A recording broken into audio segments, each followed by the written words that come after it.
niyo ba kung anong niluto ko? Siyempre, ang maruyang kamote, ang sweet potato. At ayan, nakaluto na ako. Tikman na natin kung masarap.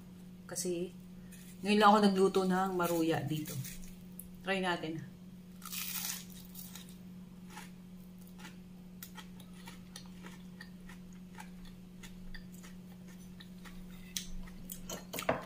Sarap.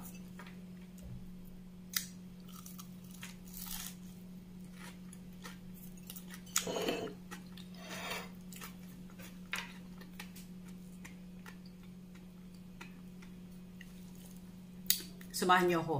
Ipapakita ko sa inyo kung paano lutuin ang aking maruyang masarap.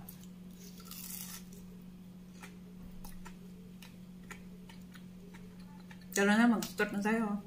Magluluto naman tayo ngayon ng merienda. At ito ang maruyang kamote. Ayan. Siyempre ito yung merienda natin sa Pilipinas, diba? O yan. Meron tayong simple ingredients. 3/4 cup na plain flour, 3 tablespoons sugar, brown sugar ang ginamit ko. Then, a pinch of salt and 3/4 cup na fresh milk. Pwede rin ng ibap milk. Ang available kasi sa akin dito ay fresh milk.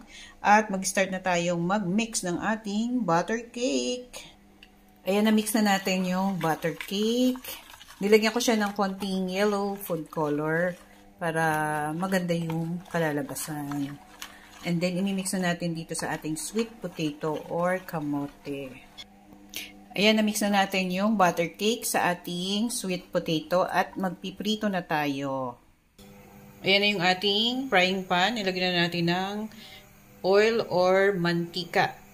Magpapainit tayo and then magsasalang na tayo. Magpiprito na tayo ng ating maruyang kamote. At ayan, nakapagsalang tayo ng 3 maruya. Kasi maliit yung ating frying pan. Kaya pwede lang dyan yung 3. Ayan. Maya-maya, ibilingin natin siya. Ayan na po, nabiling na natin yung unang salang. Maya-maya makakaluto na tayo. May merienda na si Inday, ang maruyang kamote. O, diba? Simpleng-simple lang. Kayang-kaya sa ating bahay kapag meron tayong kamote. Ayan na yung ating pangalawang salang. Ito na yung ating naluto. Ayan. Palalamigin lang natin. Then, ibubudbud natin sa ating white sugar. Bubudburan natin ng white sugar pala.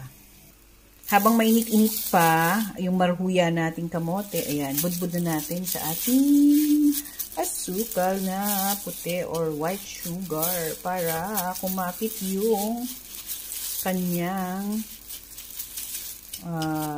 asukal. O, diba? Ang bango, ang sarap. Yan, ang sarap po. Ayan na ang ating marhuyang kamote. O, diba? It's so yummy. Mainit-init pa. Talaga namang crunchy siya. O, at kung nag-enjoy naman kayo sa aking video, ayan, thanks for watching. Don't forget to like and share and stay tuned sa mga susunod kong video. Bye-bye, mga beshi!